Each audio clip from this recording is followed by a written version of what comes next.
കേരള PSCയുടെ dairy farm instructor പരീക്ഷയിലെ കെമിസ്ട്രിയിലെ പോർഷൻസ് ആണ് നമ്മൾ നോക്കാൻ പോകുന്നത്.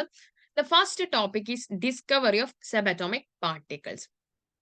അപ്പൊ ആദ്യമൊക്കെ വിചാരിച്ചിരുന്നത് ആറ്റംസ് ഇറ്റ്സ് അൾട്ടിമേറ്റ് മാറ്റർ എന്നായിരുന്നു. അങ്ങനെ ജോൺ ഡാൾട്ടൺ തിയറി ഒക്കെ പ്രപ്പോസ് ചെയ്തായിരുന്നു, Dalton's atomic theory. Okay, actually atom എന്നുള്ളത് ഇറ്റ്സ് എ ഗ്രീക്ക് വേർഡ്. അതിന്റെ മീനിങ് തന്നെ അൺഡിവിസിബിൾ ഓർ അൺകട്ടബിൾ എന്നാണ്. പിന്നെ ലേറ്റർ ആയിട്ടാണ് സബാറ്റോമിക് പാർട്ടിക്കിൾസിനെ ഒക്കെ ഡിസ്കവർ ചെയ്യുന്നത്. They are the electron, proton and neutrons. അപ്പൊ അവരെ കുറിച്ചാണ് നമുക്ക് പഠിക്കാനുള്ളത്. അപ്പൊ അതിൽ ആദ്യത്തെ ഒരു ക്വസ്റ്റ്യൻ നമുക്കൊന്ന് നോക്കാം.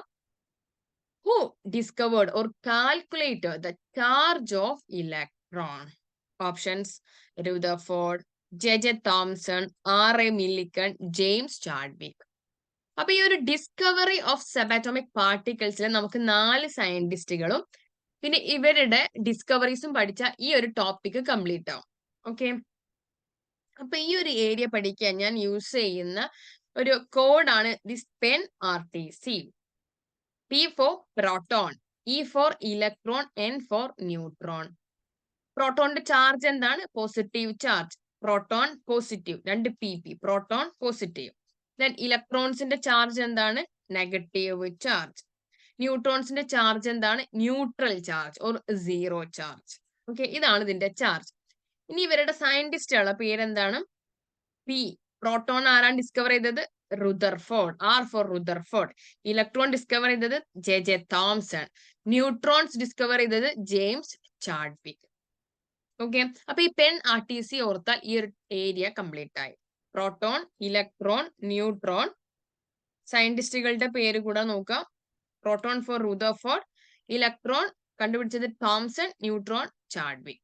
ഓക്കെ, ഇനി നമുക്ക് കുറച്ചുകൂടെ ഡീറ്റെയിൽഡ് ആയിട്ട് നോക്കാം. ഈ ക്വസ്റ്റ്യൻ എന്തായിരുന്നു നമ്മുടെ? Who calculated the charge of electron? Rutherford അല്ല, റുദർഫോർഡ് പ്രോട്ടോൺ ആണ് കണ്ടുപിടിച്ചത്. J.J. തോംസൺ ഇലക്ട്രോൺ ആണ്. ജെയിംസ് ചാഡ്വിക് ന്യൂട്രോൺ ആണ്. അപ്പൊ നമ്മൾ ഇതിൽ പറയാത്ത സയന്റിസ്റ്റ് ആണ് R.A. മില്ലിക്കൺ. അപ്പൊ ചാർജ് ഓഫ് ഇലക്ട്രോണിനെ കാൽക്കുലേറ്റ് ചെയ്ത വ്യക്തി ആരാണ്? R.A. Millikan through the experiment called oil drop experiment of R.A. Millikan. Okay, അപ്പൊ അത്രയും ടോപ്പിക്കൽ നമ്മളിപ്പോ അതിൽ കവർ ചെയ്തു. ഇനി നമുക്ക് കുറച്ചുകൂടി ഡീറ്റെയിൽഡ് ആയിട്ടൊന്ന് നോക്കാം. നമ്മൾ പറഞ്ഞു തന്നെയാണ് പറയുന്നത്. റുദർഫോർഡ് പ്രോട്ടോണിനെ കണ്ടുപിടിച്ചു, it's positively charged. J.J. Thomson ഇലക്ട്രോണും അതുപോലെ E/me റേഷ്യോ കണ്ടുപിടിച്ചത് J.J. തോംസൺ ആണ്. Electrical charge to the mass of electron. ഇനി R.A. മില്ലിക്കൺ ആണ് charge on the electron through the oil drop experiment. James Chadwick ന്യൂട്രോണിനെ ഡിസ്കവർ ചെയ്തു. ഓക്കെ, ഇനി ഈ ചാർജ് ഓഫ് ഇലക്ട്രോൺ എത്രയാണ്? ഇലക്ട്രോൺ എന്ന് പറഞ്ഞാൽ നെഗറ്റീവ്ലി ചാർജ് ആണ്. അതിന്റെ വാല്യൂ എത്രയാണ് എന്ന് പറഞ്ഞാൽ 1.6 × 10⁻⁹ കൂളം. ഈ കൂളംബ് ആണല്ലോ ഇലക്ട്രിക് ചാർജിന്റെ SI unit. Okay, this is the charge of electron.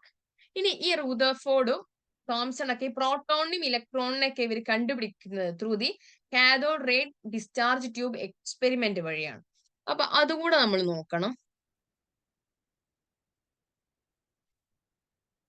ഈ കാഥോഡ് റേ ഡിസ്ചാർജ് ട്യൂബ് എക്സ്പെരിമെന്റില് 2 ഇലക്ട്രോഡ്സ് വേണം. 2 ഇലക്ട്രോഡ്സ് റേസുകൾ ഇവർ പാസ് ചെയ്യുന്നു. ഓക്കെ, അപ്പം ഇലക്ട്രിക് ചാർജോ മാഗ്നറ്റിക് ചാർജോ കൂടെ വേണം.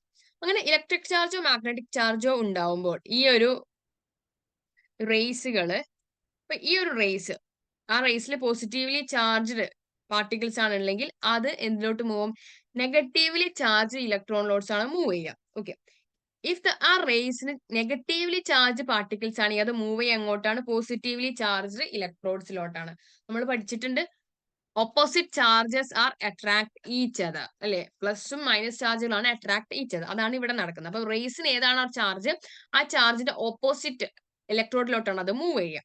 ഓക്കെ, അപ്പൊ അങ്ങനെയുള്ള 2 റേസുകളാണ് cathode rays and anode rays. Cathode rays and anode rays.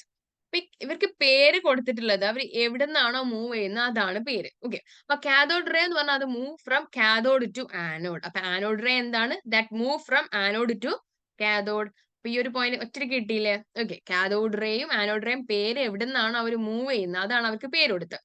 Cathode ray to cathode to anode, anode ray anode to cathode. Okay, ഇനി ഇവർ രണ്ടുപേരും ഇപ്പൊ ഇലക്ട്രിക് ചാർജോ മാഗ്നറ്റിക് ഫീൽഡോ ഇല്ലെങ്കിൽ ഇവർ രണ്ടുപേരും സ്ട്രൈറ്റ് ലൈൻ ആയിട്ടാണ് ട്രാവൽ ചെയ്യുക.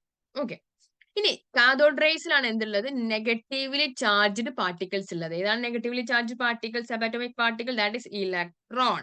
ഇനി ആനോഡ് റേസിൽ എന്താണുള്ളത്? പോസിറ്റീവ്ലി ചാർജ്ഡ് പാർട്ടിക്കിൾ ആണ്. ഏതാണ് positively charged subatomic particle? That is proton. Anode റേസിലാണ് പ്രോട്ടോൺസ് ഉള്ളത്. കാഥോഡ് റേസിലാണ് എന്ത്? ഇലക്ട്രോൺസ് ഉള്ളത്. ഓക്കെ, അതും നമ്മൾ പഠിച്ചു. ഇനി കാഥോഡ് റേസിന്റെ വേറെ പ്രത്യേകത എന്ന് പറഞ്ഞാൽ ഇപ്പൊ നമ്മൾ ഇലക്ട്രോഡ്സിനെ പറഞ്ഞായിരുന്നു. ഈ ഇലക്ട്രോഡ്സുകൾക്ക് കാഥോഡ് റേ ഈ ഇലക്ട്രോഡുകളുടെ അതിലുള്ള മെറ്റീരിയൽസോ അതിന്റെ നേച്ചർ ഓഫ് ഗ്യാസിനെ ഒന്നും ഇവർ ഡിപ്പെൻഡ് ചെയ്യുന്നില്ല. ഓക്കെ, അപ്പൊ കാഥോഡ് റേസിലുള്ളത് ഇലക്ട്രോൺസ് ആണ്. അപ്പം നമുക്ക് എന്ത് പറയാം? ഇവർക്ക് എന്തിനേയും ഡിപ്പെൻഡ് ചെയ്യാത്തതുകൊണ്ട് electron seen the basic constant of all atom. എല്ലാ ആറ്റത്തിലും ആരുണ്ടാവും? ഇലക്ട്രോൺസ് ഉണ്ടാവും. ഓക്കെ, അപ്പൊ അതുകൂടെ നമ്മൾ ഇവിടെ ഓർക്കണം. കാഥോഡ് റേസിന്റെ ഒരു പ്രത്യേകതയാണ് അതിലുള്ള ഇലക്ട്രോൺസ്. അപ്പൊ cathode rays not depend upon the material of the electrode or nature of gas. അതുകൊണ്ട് electron seen all the atom. Okay, ഇനി ആനോഡ് റേസിന്റെ വേറെ പേരാണ് കുട്ടോ canal rays. Canal rays. Okay, anode rays or canal rays. അപ്പൊ ഈ ഒരു anode rays or canal rays that depend upon the nature of the gas present in it.